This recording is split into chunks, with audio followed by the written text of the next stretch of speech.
वज़ीर आज़म इमरान खान अक्टूबर 2021 से पहले एक तीर से दो शिकार करने का मुसम्मम इरादा कर चुके हैं। नाज़रीन, वज़ीर आज़म इमरान खान के उस एक तीर का पहला निशाना मियाँ शहबाज शरीफ जो कौमी असम्बली में अपोजिशन लीडर हैं, और दूसरा निशाना साबिक़ वज़ीर आज़म यूसुफ रज़ा गिलानी जो सेनेट में हालिया कुछ अर्सा पहले अपोजिशन लीडर के तौर पर मुंतखब हुए हैं। और इस मामले पर वज़ीर आज़म इमरान खान ने अपनी कानूनी टीम को ख़ास तौर पे अटॉर्नी जनरल खालिद जावेद को कानूनी दस्तावेज़ात मुरतब करने का, कानूनी दस्तावेज़ात की तैयारी का अहम टास्क भी सौंप दिया गया है। और वज़ीर आज़म इमरान खान के इस इक़दाम के बाद अपोजिशन की जमातें ख़ास तौर पे पाकिस्तान पीपल्स पार्टी और मुस्लिम लीग नवाज़ जो अक्टूबर 2021 के बाद बड़े कानूनी रिलीफ की उम्मीदें लगा के बैठे थे, वज़ीर आज़म इमरान खान ने उन तमाम उम्मीदों पर पानी फेर दिया है। आज के इस व्लॉग में इस अहम ख़बर की तफसीलात आप नाज़रीन के साथ शेयर करेंगे। आप नाज़रीन को बताएंगे कि यह मामला क्या है जिस पर वज़ीर आज़म इमरान खान एक तीर से दो शिकार का इरादा कर चुके हैं,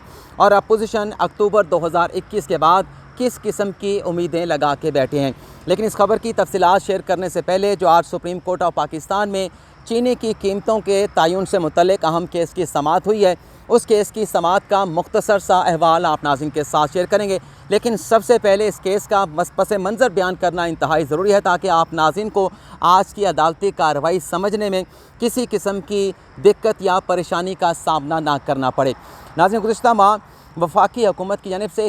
चीनी की कीमतों के हवाले से एक नोटिफिकेशन जारी किया गया जिसमें यह बताया गया था कि चीनी की जो एक्स मिल रेट होगा वो 84 रुपये 50 पैसे होगा, और मार्केट में ये चीनी 89 रुपये 50 पैसे में फ़रोख्त होगी। इसके बाद नाज़रीन फर्दर डेवलपमेंट ये हुई थी कि शुगर मिल मालकान की जानिब से हुकूमत के इस नोटिफिकेशन को लाहौर हाई कोर्ट में चैलेंज किया गया, और लाहौर हाई कोर्ट ने इस नोटिफिकेशन पर हुक्म इम्तना जारी कर दिया और शुगर मिल मालकान को इजाज़त दे दी कि उनकी जो तयन करदा चीनी की कीमत है जो 97 रुपये शुगर मिल मालकान की जानिब से डिटरमिन की गई थी, इस रेट के ऊपर वो अपनी चीनी की फ़रोख्त को यकीनी बना सकते हैं। नाज़रीन, लाहौर हाई कोर्ट के इस फैसले को वफाकी हुकूमत की जानिब से 2 रोज़ कबल सुप्रीम कोर्ट ऑफ पाकिस्तान में चैलेंज किया गया। आज जस्टिस उमरता बंदियाल की सरबराही में 3 रुकनी बेंच जिसमें जस्टिस सजाद अली शाह और जस्टिस काजी अमीन शामिल थे, इस 3 रुकनी बेंच ने हुकूमत की लाहौर हाई कोर्ट के फ़ैसले के ख़िलाफ़ अपील पर समाअत की, और समाअत करने के बाद आज सुप्रीम कोर्ट ने भी जो शुगर मिल मालकान है उन्हें 97 रुपये पे, यानी एक्स मिल जो प्राइस है 97 रुपये की जो शुगर मिल मालकान की जानिब से डिटरमिन की गई है उस रेट पर चीनी की फ़रोख्त की इजाज़त दे दी है। लेकिन इसके साथ साथ सुप्रीम कोर्ट ने ये जो मामला है जो लाहौर हाई कोर्ट के फ़ैसले को सुप्रीम कोर्ट में चैलेंज किया गया था, इस मामले को दोबारा से लाहौर हाई कोर्ट को रिमांड कर दिया गया है, और लाहौर हाई कोर्ट को ये हुक्म दिया गया है कि जल्द अज जल्द जो है इस अहम केस की समाअत को समाअत के लिए मुकर्रर किया जाए, और समाअत को मुकर्रर करने के बाद 15 रोज़ के अंदर इस केस का फ़ैसला भी किया जाए। और इसके साथ साथ सुप्रीम कोर्ट ने यह भी वाज़ेह किया है कि हम इजाज़त तो दे रहे हैं कि शुगर मिल मालकान जो है वो 97 रुपये जो कि उनके डिटरमिन करदा चीनी की कीमत है, एक्स मिल प्राइस है 97 रुपये, उस पर वो चीनी की फ़रोख्त तो करते रहेंगे। लेकिन इस दौरान जब तक इस केस का फ़ैसला नहीं हो जाता तो जो हुकूमत का तयन करदा एक्स मिल रेट है 84 रुपये 50 पैसे, और जो शुगर मिल मालकान का रेट है 97 रुपये, इसका जो डिफरेंस है जो 12-13 रुपये का बनता है, ये 12-13 रुपये की जो रकम है शुगर मिल मालकान की जानिब से लाहौर हाई कोर्ट के डिप्टी रजिस्ट्रार को जमा कराई जाएगी, और इसका ऑर्डर जो है मुतलका जो पंजाब का केन कमिश्नर होगा उसको इसकी ज़िम्मेदारी होगी कि वो इस सारे रिकॉर्ड को ना सिर्फ मुरतब करेगा बल्कि जो रिकॉर्ड जो पैसे शुगर मिल मालकान की जानिब से लाहौर हाई कोर्ट में जमा कराए जाएंगे उसका ऑडिट करने का अख्तियार पंजाब के केन कमिश्नर को होगा। और यह भी वाज़ेह कर दिया गया है कि अगर लाहौर हाई कोर्ट इस कानूनी नुक्ते पे फ़ैसला कर देती है कि कौन सा रेट होगा शुगर का, और इस हवाले से कानून क्या कहता है, तो अदालत के उस फैसले के बाद ये जो डिफरेंस होगा जो पैसा शुगर मिल मालकान की जानिब से लाहौर हाई कोर्ट में जमा कराया जाएगा, फिर उस वक्त यानी अदालती फ़ैसले के बाद इस बात का फ़ैसला किया जाएगा कि जो पैसा शुगर मिल मालकान की जानिब से लाहौर हाई कोर्ट में जमा कराया गया है, आया कि वो पैसे शुगर मिल मालकान को देने हैं, आया कि वो पैसे जो कंज्यूमर हैं, जो सार्फिन हैं, जो चीनी का इस्तेमाल करते हैं, उन्हें वापस करने हैं, और उसका मेकनिज़म क्या होगा इस हवाले से फिर बाद में फ़ैसला किया जाएगा। तो आज बड़ा अहम डिसीजन दिया है। पहले तो सुप्रीम कोर्ट जो लाहौर हाई कोर्ट का हुक्म इम्तना थी उसे ख़त्म करने जा रही थी, लेकिन बाद असा वफाकी हुकूमत का मौक़िफ़ सुनने के बाद सुप्रीम कोर्ट ने लाहौर हाई कोर्ट का हुक्म इम्तना ख़त्म नहीं किया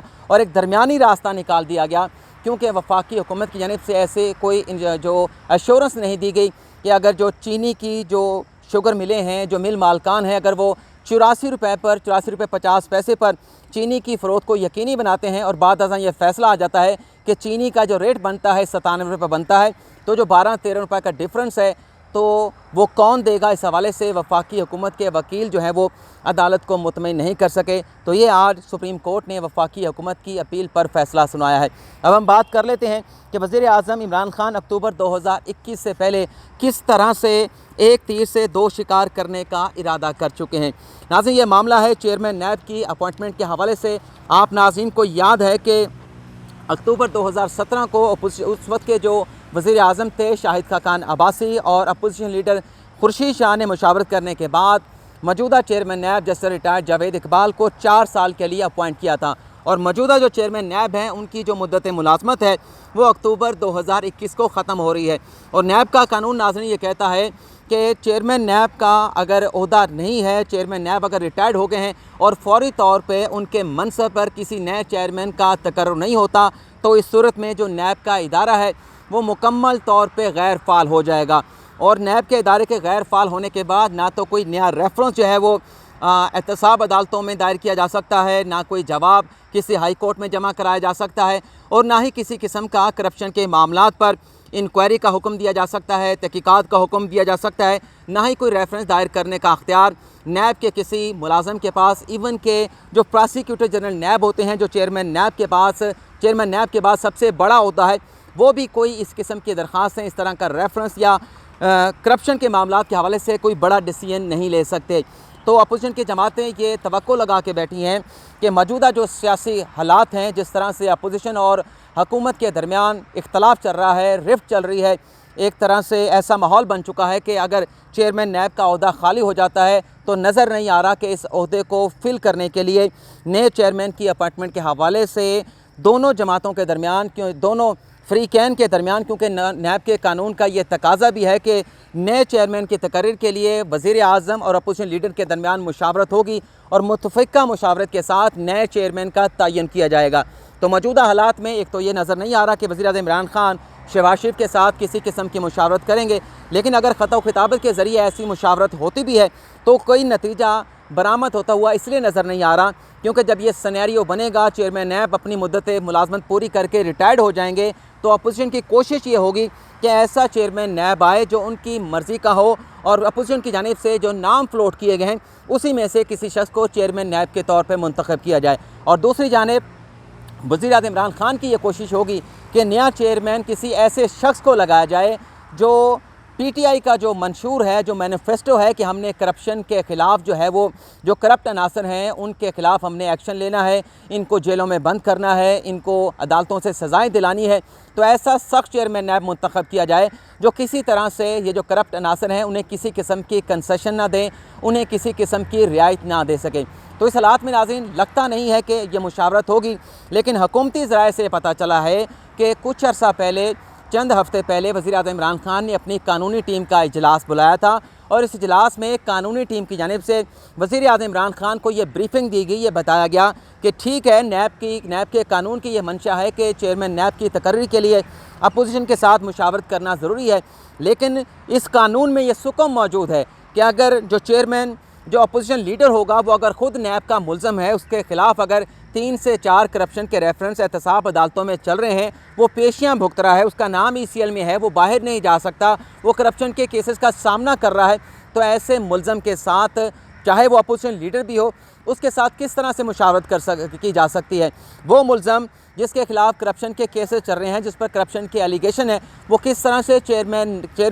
नए चेयरमैन नैब का नाम जो है वो फ्लोट कर सकता है, किस तरह से सारे प्रोसेस में शामिल हो सकता है। इसके साथ साथ जब ये मामला वज़ीर आज़म इमरान खान के सामने रखा गया तो दूसरी तजवीज़ ये पेश की गई कि अगर शहबाज शरीफ जो है वो एलिजिबल नहीं है, अहल नहीं है कि उनके साथ इस सारे सिनेरियो में उनके साथ मुशावरत की जा सके, तो क्यों ना जो सेनेट असम्बली में अपोजिशन लीडर हैं उनके साथ मुशावरत करके नए चेयरमैन नैब का तकर्रुर कर दिया जाए, नए चेयरमैन नैब की तैनाती कर दी जाए। तो जब देखा गया कि अपोजिशन लीडर जो सेनेट में है वो यूसुफ रज़ा गिलानी है और यूसुफ रज़ा गिलानी के ख़िलाफ़ भी फिर देखा गया कि उनके ख़िलाफ़ भी तोशा खाना का जो केस है वो नैब की एहतसाब अदालत इस्लामाबाद में ज़ेर इल्तवा है। तो ये दोनों नाम जो है वो इस पर कट लगा दिया गया है और टास्क वज़ीर-ए-आज़म इमरान खान की जानिब से अपनी कानूनी टीम को, ख़ास तौर पे अटॉर्नी जनरल खालिद जावेद खान साहब को ये सौंपा गया है कि एक ऐसा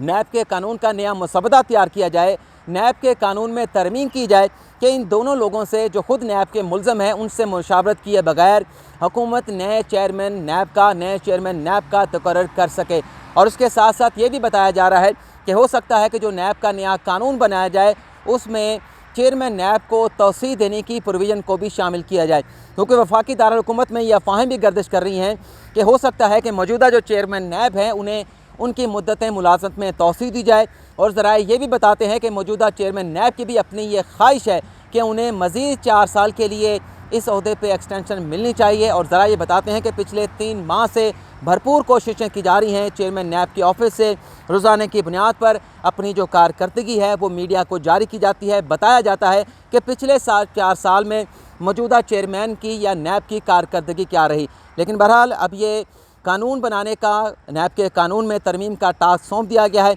लेकिन वहीं अपोजिशन के ज़रा ये बताते हैं कि चाहे अपोजिशन लीडर नैब के मुल्ज़म हों, चाहे वो कौमी असम्बली के हों, चाहे वो सेनेट के हों, इसके बावजूद भी ना तो नैब के कानून में इस बात की गुंजाइश मौजूद है कि आप चेयरमैन नैब की मुद्दत मुलाज़मत में तौसीह कर सकते हैं, और ना ही ऐसी गुंजाइश निकाली जा सकती है कि चेयरमैन नैब की तकर्री के सिलसिले में अपोजिशन लीडर को जो है वो नज़रअंदाज कर दिया जाए और वफाकी हुकूमत अपनी मन मर्ज़ी से जिसे चाहे चेयरमैन नैब को तैनात कर दे। लेकिन अगर ऐसा किया गया, अपोजिशन के ज़राए की जानिब से बताया गया है, क्योंकि ये जितनी खबरें आप नाज़रीन के साथ हम शेयर करते हैं, हम हुकूमती ज़राए से हुकूमत का सेंस लेके, अपोजिशन ज़राए से अपोजिशन का सेंस लेके आप नाज़रीन के साथ शेयर करते हैं। तो अपोजिशन का यह मौक़िफ़ है कि अगर ये रवैया अपनाया गया, इस अंदाज से नए चेयरमैन की तकर्री की गई, तो इस अपॉइंटमेंट को आला अदालतों में, हाई कोर्ट में, सुप्रीम कोर्ट में चैलेंज किया जाएगा, क्योंकि अदालती फ़ैसले भी मौजूद हैं कि चेयरमैन नैब की अपॉइंटमेंट में वज़ीर-ए-आज़म वफाकी हुकूमत अपोजिशन लीडर के साथ मुशावरत करने की पाबंद है। और अदालती फ़ैसलों के बाद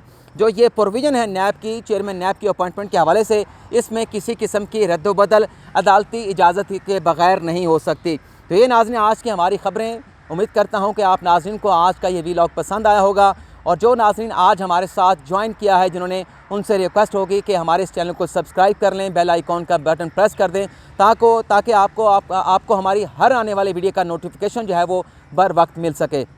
आप नाज़रीन से इजाज़त चाहेंगे। अल्लाह हाफ़िज़।